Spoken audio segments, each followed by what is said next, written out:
In this tutorial, I'm going to show you how to space out letters here in Canva. Now, this is actually really easy to do, so let's go ahead and do that on this text just here. Now, to do this, we simply click onto the text that we want to space out. Then we want to come up to this toolbar just here, and we're going to choose this option where it says spacing.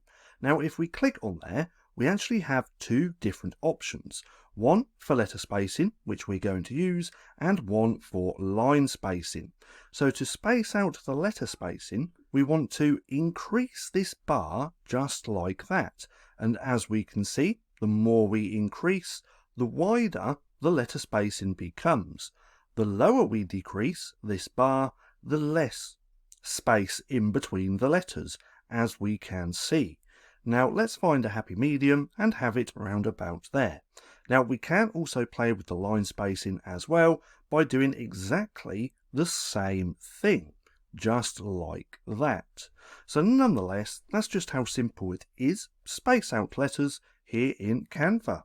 Now if you found this video helpful at all, then please consider giving me a like, as it really helps out the channel. And if you're not too sure what to watch next, click right here and watch this playlist.